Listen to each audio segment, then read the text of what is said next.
먼저 내가 준비한 주제는 그 서브컬처야. 서브컬처가 말 그의 의미가 뜻이 뭐야? 그 서브는 부가적인 거. 그리고 컬처는 문화잖아. 그러니까 이게 뭔가 주류 문화가 아니라 비주류 문화라는 뜻이지. 서브컬처의 반대는 뭐야? 그럼 메인스트림 아니야? 메인 컬처. 맞아. 메인 컬처. 뭐 TV에 나오거나 드라마, 영화, 대중가요. 그게 메인 컬처지. 근데 서브컬처는 그냥 일반 대중들이 수익을 위해서가 아니라 자기 취미로 그렇게 해서 만들어 나가는 문화들이 다 서브컬처라고 보면 돼. 그러니까 취미 영역에서 만들어지는 모든 창작물은 서브컬처다. 그럼 수익이 창출되면 서브컬처가 아니야? 그 중요한 기준이 있어. 그게 프로와 아마추어를 나누는 기준이거든. 정확한 기준을 말하자면 아마추어로 활동하면서 수익이 창출될 수는 있는데 그 수익으로 먹고 살 수 있느냐, 그 수익이 직업을 뛰어넘는 그 정도의 수익을 가져다줘서 그걸로 생계를 유지하느냐, 그러면 프로. 그럼 프로. 만약 그렇지 못하고 그냥 단순한 용돈벌이로 알바 겸하고 프리랜서 마냥 프리랜서처럼 그렇게 하면은 그거는 아마추어고. 그러면 프로랑 아마추어에 대한 얘기를 한번 해볼게. 그래. 이 요즘 세상에서 아마추어라고 한다면 이미지가 좀 비리비리하고 돈도 많이 못 벌고 뭐 만화가 지망생, 뭐 래퍼 지망생? 지망생이잖아. 한국어로 지망생이지. 아마추어는. 근데 원래 아마추어라는 개념은 이게 유럽에서 시작된 거야. 유럽의 귀족들이 이제 돈이 너무 많고 돈이 너무 많기 때문에 굳이 노동을 하지 않아도 얘네들은 먹고 살만하단 말이지. 얘네들이 그렇다 해서 그냥 뭐 아무것도 안 하고 살고 뭐 그렇게 할 수는 없잖아. 걔네들도 남는 게 시간인데. 그러니까 그때 걔네들이 취미를 점차 발전시켜 나가서 취미를 하되 그걸 아주 진지하게 한 거지. 마치 프로처럼. 그래서 그렇게 발달된 게 아마추어라는 용어는 원래 부자들이 누렸었던 그런 취미 활동이었다.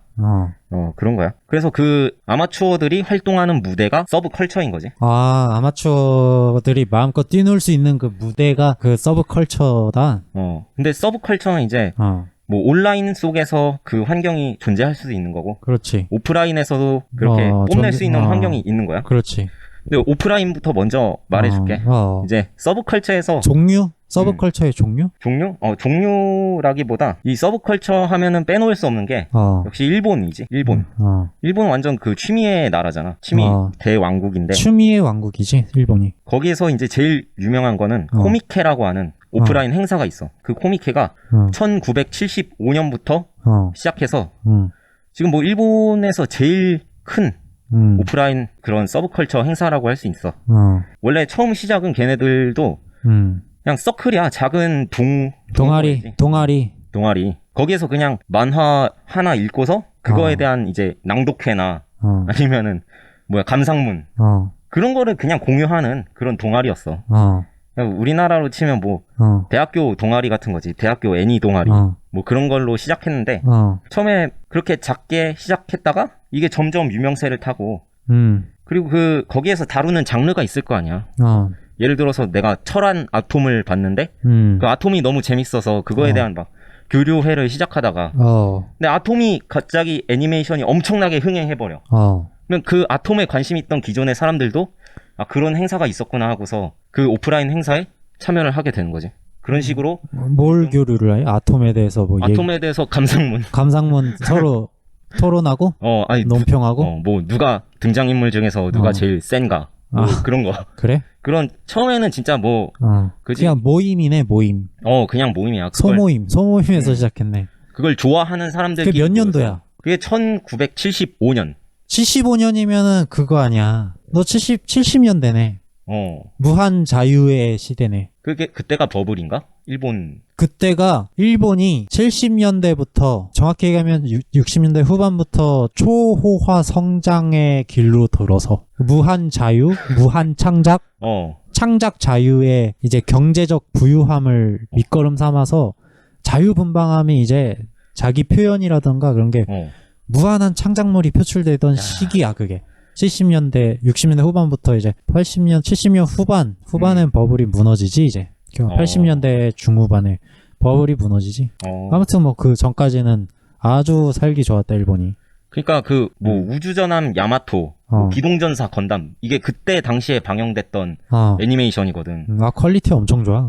나 봤는데 아주 스무스해. 그 그림체랑 그 역동적인 그 움직임의 표현들이 그 프레임이라 그러지. 그 컷수가 엄청 부드럽고 맞아. 그 당시에 만들었던 애니메이션이라고는 상상도 못할 만큼 되게 퀄리티가 뛰어나더라고. 그러니까 아주 돈이 많았어. 애니메이션을 만드는 사람들도 돈이 엄청 많았고 소비하는 사람도 돈이 소비하는 사람들도 돈이 많았고 잘 살았어. 서브컬처에서 그거에 대한 작품을 또 2차 창작물을 만드는 사람들도 이 고객들이 돈이 너무 많으니까 존나 잘 팔리는 거야 물건이. 그러니까 그때 당시에 동인지 패러디 만화인 거지. 패러디 만화를 파는 사람들이 어마어마하게 부자가 돼. 많이 팔아서? 너무 많이 팔아서 그 작가들을 어디에서 어디로 이동시켜주는 의전용 차량까지도 그게 생겨난대. 그러니까 엄청난 귀빈 대접을 받기도 하고 스타가 되기도 하고. 야, 그 당시 일본 버블 시대니까 그때는 다 귀빈 대접 받았어. 그때 그렇게 시대를 생각해야지. 그 상황만 놓고 생각을 하지 말고 그 무슨 사건이 있잖아. 그러면 그 시대상까지 같이 생각을 해야 되는 거야. 야, 그 당시에는 일본의 신입사원들 회사에서 우리 회사 오라고 맞아, 다른 회사 돈 막 뿌리고 해외 하와이 여행 보내고 여행 한 달 갔다 오고 있으라고 그러고 그 다음에 면접만 보러 와도 택시비로 막 2-30만 원씩 줬대. 야, 그리 백화점만 가도 엘리베이터 걸도 있었고 백화점 정문 앞에서 인사만 하던 직원도 있었고 모두가 귀빈 대접을 받던 시기야 그때는. 굳이 그 동인지 작가뿐만이 아니라 대다수의 국민들이 귀빈 대접을 받고 살던 일본의 경제 호황기 시대야, 그거. 그래서 그런 그 버블로 인해서 만들어낸 엄청난 작품들이 계속 연이어서 나오는 거야. 뭐 우주전함 야마토도 있고 기동전사 건담 뭐 머시기 해서 계속해서 뭐 그런 게 나온 거지. 그러니까 그에 덩달아서 이런 동인 시장, 그런 동아리 문화 같은 것도 엄청나게 폭풍 성장을 하게 돼.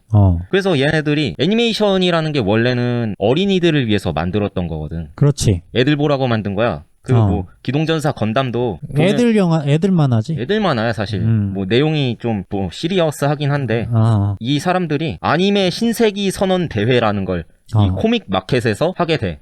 남자 여자 이렇게 2인조씩 해가지고 선서합니다. 뭐 이런 이지랄 한 거야.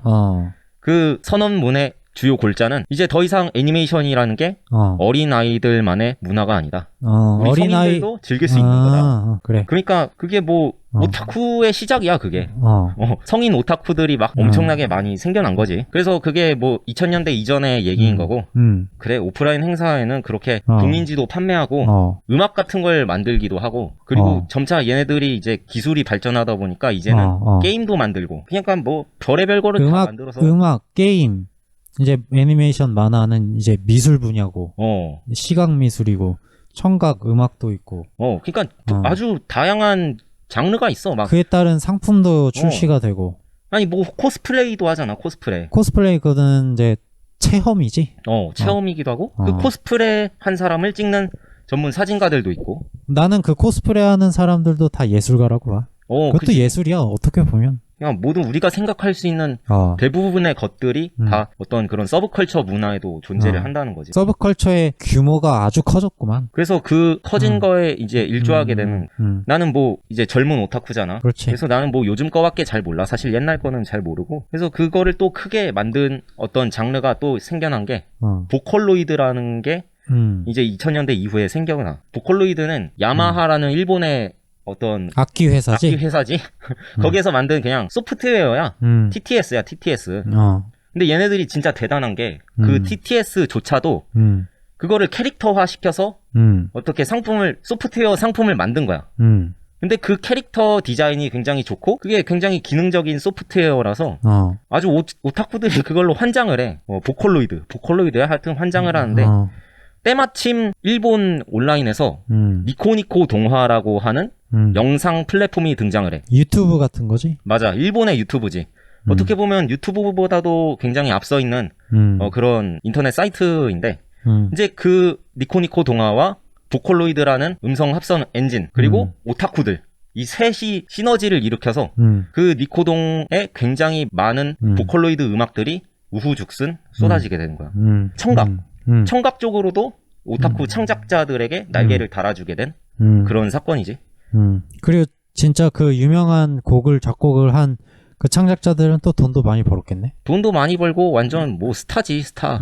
그런 보컬로이드로 만든 노래가 그 노래방에도 등록이 돼 있더라고. 그러면 그 노래를 이 프로그래밍해서 만든 사람은 그 저작권료 라이센스비 받는 거 아니야? 그것도 우리나라의 노래방 기기에 있어. 그래, 그 해외 딴 데도 외화벌이도 가능하네. 그게 한 번 재생될 때마다 라이센스비가 원작자한테 들어가는 거야. 그래, 뭐 중국 노래방도 있을 거고 미국 노래방에도 있을 거고 타이완 노래방에도 있을 것이고. 그러네. 같은 동양권엔 다 있겠네. 동양권엔 뭐 거정 다 있겠지. 그러니까 이 IP 사업이라는 게 엄청 대단해. 그리고 또 뭐야? 야, 근데 서브컬처 얘기하는데 왜 자꾸 애니메이션 얘기만 해? 왜냐면 애니메이션이랑 서브컬처랑은 이 불가분의 관계야. 오타쿠들이 애니메이션을 보고서 그 애니메이션 이거 너무 재밌는데 이 연재가 다 끝나버리면은 더 이상 볼 게 없잖아. 그러니까 얘네들은 아쉬운 거야. 엔딩 이후에 어떤 내용이 더 있었을까? 아니면 본편 이전에 어떤 내용이 있었을까? 그거를 막 생각을 하다가 그 니즈를 충족해 주는 것이 이런 서브컬처 창작자들이 만들어낸 작품이야. 만약 이때 이랬으면 어땠을까? 그런 걸 존나 막 생각한다는 거지. 그러니까 서브컬처라는 거를 시각화시키면 어떤 느낌이 서브컬처라는 거야? 시각화시키면? 그러니까 단순히 애니메이션과 관련된 문화 이게 서브컬처야? 가장 큰 특징은 그거지. 소수인 거지. 소수. 마니악. 마니악? 난 마니악하다고 생각해. 마니악하다는 거는 그걸 좋아하는 사람이 굉장히 적다는 거잖아. 마이너 취향이라는 거지. 마이너 취향. 난 그런 거랑 관련이 있다고 생각해. 그냥 전형적인 일본 오타쿠를 생각하면 돼. 미소녀 좋아하고, 뭐 메이드 카페, 뭐 그런 이미지들. 근데 그 타입 문이라는 그 회사가 있어, 회사. 회사. 근데 얘네들은 웃긴 게, 그 서브컬처에서 시작해서 메인 컬처로 이동을 하게 된 경우야. 처음 시작은 얘네들은 야겜을 만드는 회사였어. 미연시. 미소녀 연애 시뮬레이션인데. 게임. 뭐 여러 가지 시리즈를 냈지. 연애하는 게임이지. 연애하는 게임인데 뭐 월희 시리즈도 있고 공의 경계, 페이트 스테이 나이트, 페이트 시리즈도 있고. 만든 게임이 그렇게 있다. 미소녀랑 연애하는 게임을 그렇게 많이 만들었다. 야 게임인데 또 데이트 쳐서 그 메인스트림까지 올라간다. 근데 메인스트림이 됐다며. 그럼 오타쿠들이 싫어하지 않을까? 왜 이런 생각이 있어. 원래 그 약간 언더그라운드에 있는 사람들은 자기가 즐겼던 언더그라운드의 그런 매체나 그런 자기가 소비하는 것들이 메인으로 올라가면은 이제 비판을 받는다고. 맞아. 쟤 이제 돈 많이 번다고 뭐 이제 초심 잃었구만 이렇게 생각할 수도 있는데 타임문은 안 그랬어? 타임문도 그렇지. 얘네들의 흠결이라고 한다면은 태생 자체가 야겜이었다는 거야, 야겜. 그게 뿌리라는 거지. 그거는 부정을 할래야 할 수가 없어. 근데 그 야한 게임에 약간의 철학이 있었다. 그러니까 유명해졌겠지. 뭐든지 유명해진 건 철학이 있어야지. 뭐 맞아. 대중들의 사랑을 받는 거지. 걔네들은 서사가 굉장히 아주 훌륭해. 훌륭한 서사를 갖고 있고. 스토리가 좋고. 둘째는 비주얼이야, 비주얼. 주인공 캐릭터가 역해지. 주인공 역해가 예뻐. 금발에 백마야, 백마. 금발 백마면 일본 남자애들이 환장하는 조합이네. 환장하지. 뭐 여러 가지 캐릭터 타입이 있어, 여자 주인공들도. 한 명은 틱틱거리는 애. 한 명은 전형적인 미소녀 캐릭터.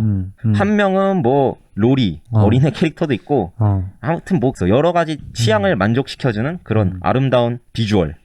그런 게 있었고, 세 번째는 퀄리티야. 퀄리티. 얘네들은 야겜을 만들 때 풀 더빙으로 해서 야겜을 만들었어. 그러니까 그런 정성이 어마어마하지.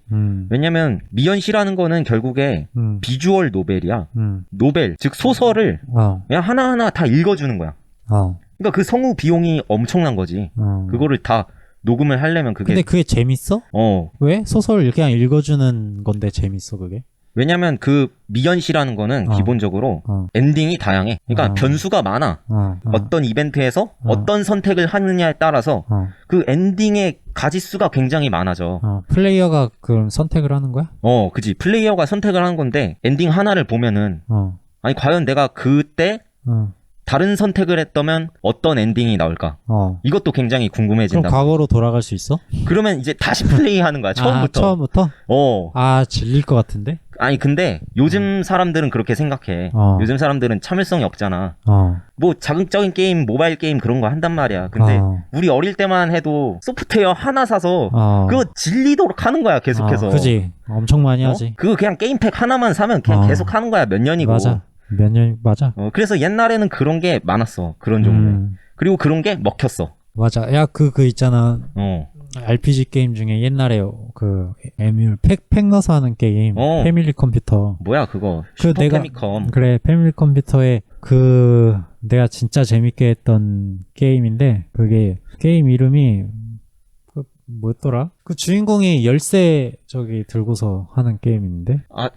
열쇠. 킹덤 하츠? 아니야. 그거 말고 그 드래곤볼 그 작가가 드래곤 퀘스트 아니야? 그린 다른 그 게임 있어. 드래곤 퀘스트 말고 엄청나게 그 방대한데 그거 RPG 게임. 그 시간 막 넘나드는 거? 넘나들고 여행 가고. 크로노 하츠인가? 아니야. 크로노 뭔데? 너 그거 해봤어? 크로노 뭐시기? 야, 그 너무 옛날 게임이라서. 그거 엄청나, 그거. 나 그거 다 깨는데 한 몇 주 걸렸어.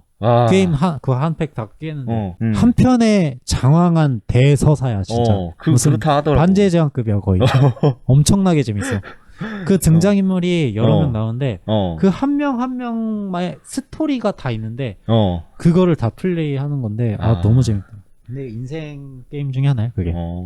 옛날에 JRPG가 진짜 그런 명작이 많았지. 근데 드래곤 퀘스트도 나도 다 해봤어. 시리즈 뭐 1편부터 3편까지는 온전히 다 플레이를 했고 보스까지. 근데 그거는 그런 대서사 이런 거보다는 그거야. 캐릭터 성장시키는 재미야. 뭐 새로운 마법을 배우고 새로운 갑옷 장비 같은 거 맞춰서 사고 또 뭐 나중에 레벨 몇 이상 가면 전직을 시켜 막 육성하는 재미지 뭐. 그거는 스토리보다는. 스토리는 똑같아. 그냥 공주 구하는 거고. 근데 지금 와서 다시 플레이 하라면 못하는 게, 왜냐면 우리가 이미 뇌가 썩었어. 뇌가 이 즉각 반응이 나온 게 아니면 이 도파민에 중독이 돼서 그런지 맞아. 기다림도 참을성도 없고 그거 따분하게 그 시간 투자해서 할 에너지도 없고. 맞아. 요즘 젊은 사람들도 우리 같을 거야.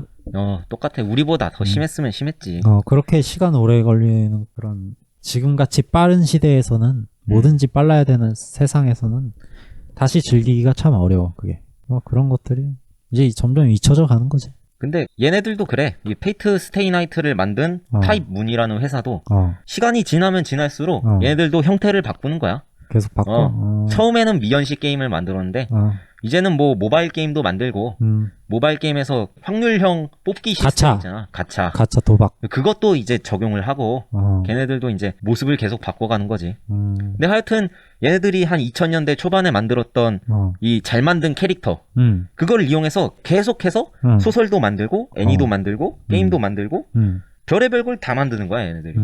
그게 원소스 멀티 유즈. 하나의 소스 가지고 멀티 유즈 다양하게 이용한다. 얘는 또 등장했던 캐릭터들을 자꾸 다중 세계관을 만들어. 그런 거 마블 멀티 유니버스 그런 거 있잖아. 그렇지. 그런 거 마냥 아류작들을 계속 만드는 거야. 한 번 성공했잖아. 그 성공한 것에 답습. 성공한 것에 답습. 원래 박수 칠 때 떠나라는 말이 있는데. 그러니까 타이머는 박수 칠 때 안 떠나고 너무 좋은 거야 막. 계속 물 들어오니까 계속 너 좋아서 또 다른 거 조금 변형해서만 또 출시하고 계속해서 돈 계속 이제 기업이네. 기업이 됐어. 한 1개 야겜 서클에서 서클에서 만든 게임이야 그게. 그치? 처음에 서클이 처음에는 뭐야 코믹마켓에서 활동했던 몇 명 정도 돼. 서클이었겠지 뭐. 프로그래머 1명, 일러스트레이터 1명. 그렇게. 세네 명이 있었겠네. 뭐 성우 같은 거는 외주 주고 뭐 그렇게 했겠지. 그랬겠지. 성우는 외주 줬겠지. 등장인물마다 목소리가 다 달라야 되니까. 그러니까 뭐 그런 식으로 처음에는 진짜 뭐 별 볼 일 없이 다들 시작하는 거지. 근데 끝에 와서는 굉장히 창대한 어떤 역사의 한 획을 그은 거야. 얘네들이. 그리고 그 역사가 아직도 진행 중이야? 아직도 건재해? 건재해. 아주 많아 인기가 아주 많아. 왜냐면 최고야? 넘버원? 거의 넘버원이야 내가 알기로. 애니메이션 만든 회사, 약게 만드는 회사 중에 넘버원? 그러니까 얘네들이 만든 게임을 뭐 유포터블인가 하는 애니메이션 회사에다가 이제 우리 게임 원작을 해서 애니메이션을 만들어주세요. 이렇게 의뢰를 했는데 그 회사가 그때 당시에 애니메이션 업계에서 굉장히 트리플 S급 회사. 그러니까 굉장히 작화 좋고 아주 그냥 영화처럼 만들어내는 그런 회사였고 그리고 그 성우진들 탑급 배우로 탑급 성우로 그냥 쫙 깔아서 돈 처발라서 만들었는데 근데 그러면 보통 대박이 나겠지. 아니 모르지 그건. 몰라? 아니, 돈을 아무리 쳐 넣어도 대박이 날지 안 날지 그지 모르지 모르는 거야 사실. 그래? 근데 그만큼 투자를 했다는 건 아무래도 얘네들이 그만큼 자신감이 있었겠지. 근데 그 자신감대로 진짜 개 대박을 쳤어. 애니메이션이. 이게 내가 어제 홍대를 갔다 왔는데 이 전철로 갔는데 이 특히나 젊은 여자들 가방을 이제 일본식 책가방. 나 일본 살다 와서 알잖아. 일본 책가방에다가 그 일본 여고생들 내가 일본 처음 갔을 때 2013년도 때 갔었는데 여고생은 무조건 그 가죽 가방, 책가방에다가 그 조그만한 인형, 맞아. 그거 막 주렁주렁 포도송이 마냥 이렇게 달고 다니는 그게 엄청 많이 보였거든. 2013년에 나 그때 갔을 때 그 많이 보였어. 근데 이제 홍대 가니까 젊은 여자들 진짜 거짓말 안 하고 10명 지나가면 5명은 하나라도 그 봉제 인형 같은 뭔가 캐릭터 인형이 조그만 요만한 거를 저 약간 사이즈 약간 뭐 조망만한 거 감자만한 정도? 감자 정도? 그 정도 되는 걸 다 주렁주렁 달고 다니더라고. 그래서 그거 보고서 근데 그 봉제 인형이 단순히 뭐 곰인형 뭐 그런 게 아니야. 미키마우스 뭐 헬로키티 그런 게 아니라 무슨 애니메이션 캐릭터 인형이야. 그러면은 보통 우리 학교 다닐 때만 해도 가방에 그런 거 달고 다니면 그냥 오타쿠로 낙인 찍히고 그냥 집단 린치 다구리 당해. 맞아.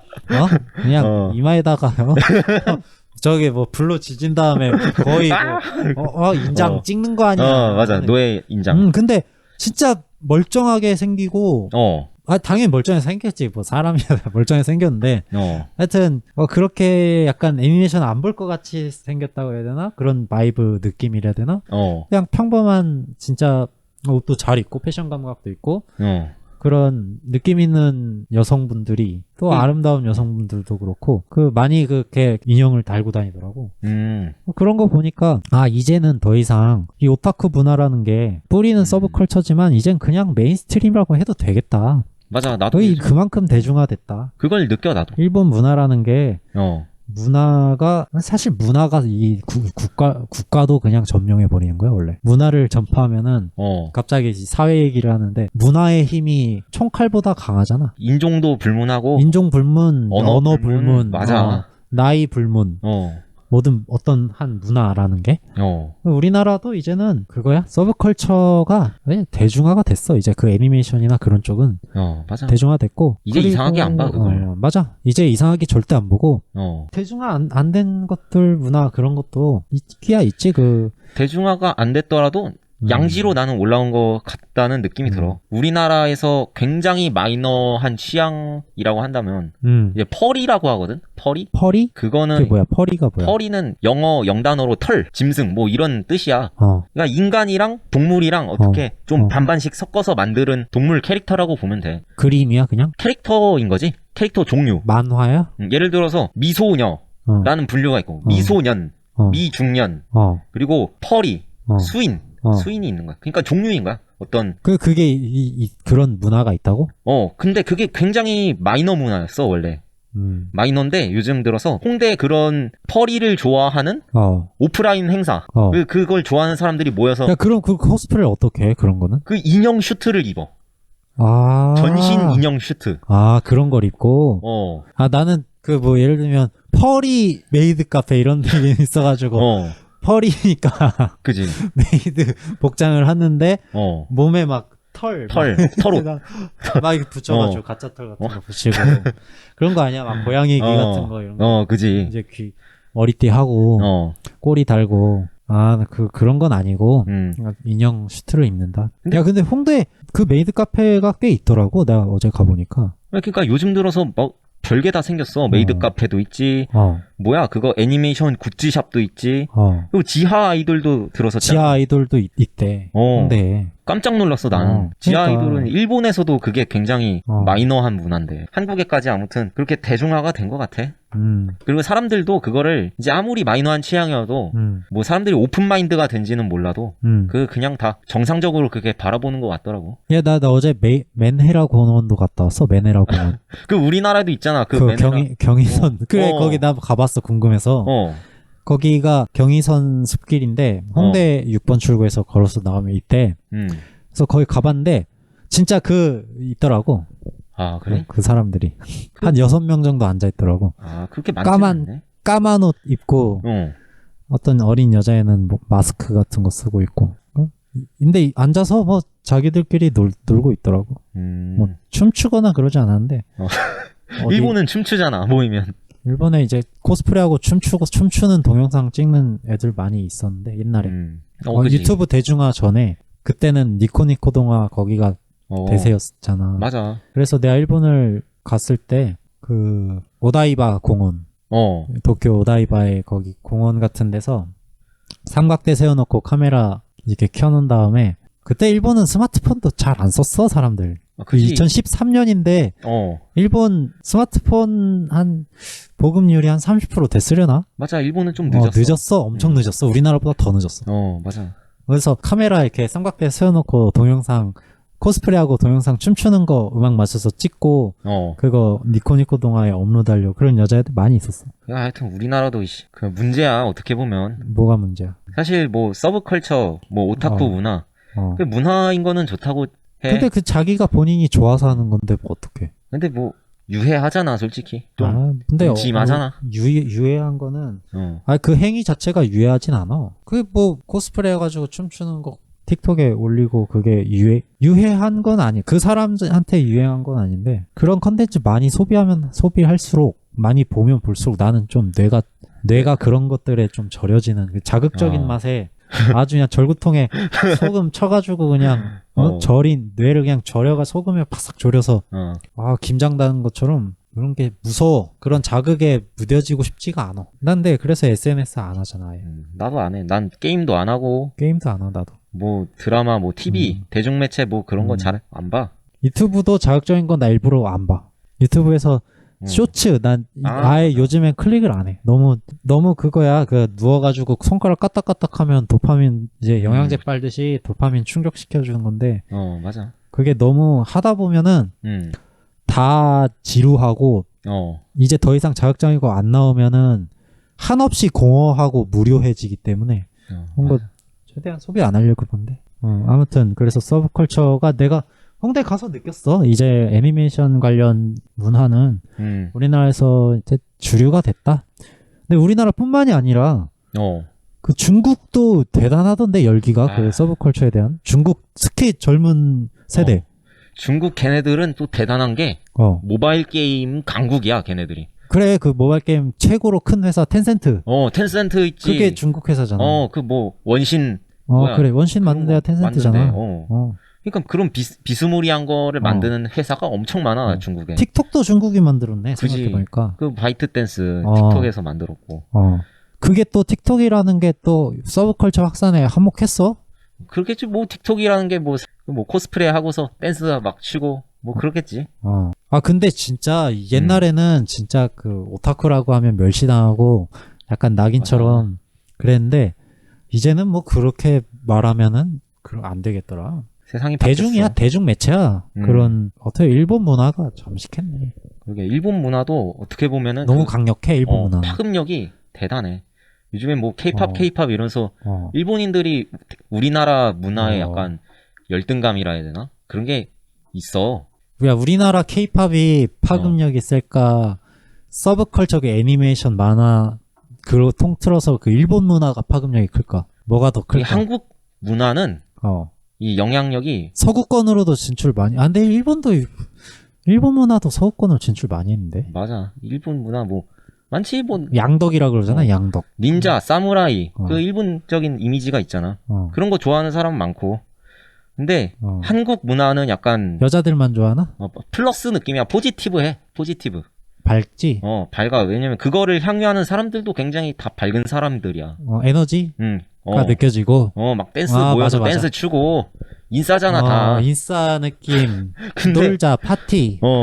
일본 문화 빠는 애들은, 아주 유명해. 미국에서도. 우울해. 약간 분위기가 다운된다. 네거티브야.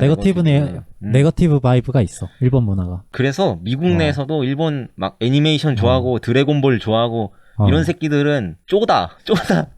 개 쪼다로 취급해. 그냥 그게 그 레딧이나 그런 데에서 밈으로 나올 정도야. 그래서 와페니즈. 와페니즈도 있고. 와페니즈가 서양인인데 그 일본 문화 좋아하고 일본 애니메이션 좋아하는 서양인들 와페니즈라 그러잖아. 우리나라에도 있잖아. 일봉. 일본 문화 찬양하고 이러니까 조생진들이 미개한 거다 이러면서 자기도 조생징인데 같은 우리나라 사람들 보고 조생징 거리면서 우월감 자국 문화 멸시하고 그러니까 그게 없어. 뭐야 그 바이브들이 다 뭐야 부정적이네. 네거티브 바이브네. 뭔가 그런 이중성도 생각을 해두는 게 좋을 것 같아. 근데 너가 그림 만화 이쪽을 하다 보니까 너도 네거티브 바이브가 좀 남아있긴 해. 나 존나 네거티브지. 그런 게 느껴져. 그래서 그거를 잘 알고 있어야 돼. 나도 그거를 몰랐다가 이게 겪어보니까 알게 된 거지, 사실. 근데 지금은 내가 나보고 이제 그런 거 뭐 애니 너 좋아하고 오타쿠냐? 이렇게 묻는다면 그렇진 않아, 사실. 난 이제 좋아했던 뭐 그런 것들을 다 그냥 끊었어. 그래서 굳이 뭐 좋아하는 걸 끊을 필요가 있나? 그냥 너가 좋아하는 걸 하면서 절제하면 되지. 아니 근데 그렇게 막 애니메이션 엄청 좋아하고 너 빠져들고 파고들고 그런 거가 그걸 추종하는 거잖아. 추종. 맞아. 근데 그렇게 추종하는 거지. 결국에 누군가를 동경한다는 건 넘버 2까지밖에 못해. 아무리 잘 돼도. 그래서 내가 예술을 좋아하는 거. 내가 창작할 수 있다는 거. 내가 만들고 내가 이 창작물의 주인이 나라는 거. 그거에 대한 그 예술적인 기준도 형이 정할 수 있는 거잖아. 그렇지. 내가 내 신념, 내가 이 작품에서 보여주고 싶은 건 무엇인지, 나의 정신 세계관이 들어가고, 나의 자식 같은 느낌이, 나의 유산. 그러니까 원 오브 댐이 아니라 원 오브 원이야. 원이지. 창작자는 그렇게 되는 거야. 예술이 좋아, 난. 그래서 나도 그런 게 좋아. 나도 처음에는 그래서 건담 좋아하고 뭐 동방 프로젝트라고 하는 미소녀 게임 그런 게 있어. 슈팅 게임인데 그것도 좋아하고 좋아했을 때는 굉장히 열정적으로 좋아했어. 막 이것도 사고 저것도 사고 인터넷으로 막 정보 돈 엄청 썼겠는데. 그치. 돈도 쓰고 시간도 쓰고 노력도 쓰고 얼마나 그게 낭비적이야. 근데 나라는 사람을 결국 생각해보니까 나는 그게 누군가를 추종하고 좋아하는 것보다는 내가 제일 사랑하고 아끼는 존재는 결국에 나야. 나 자신. 내가 제일 소중해. 그렇지. 난 결국 그렇게 되기로 선택을 한 거야. 그래서 이제는 이렇게 뭔가 만들어내고 창작해 나가는 거. 그런 거에 더 큰 가치를 두고 내가 만든 작품으로 이제 타인을 좀 감동시켰으면 좋겠어, 나는. 그래서 그렇게 예술의 길로 들어서게 된 거지. 그래서 내가 오늘 준비한 이야기는 한 이 정도만 얘기하면 될 것 같아. 그래? 나머지 뭐 별거 없어. 그러면 이제 내가 얘기하고 싶은 거는 나는 이제 애니메이션이나 만화, 일본 문화 외적으로 서브컬처라고 내가 생각하는 거는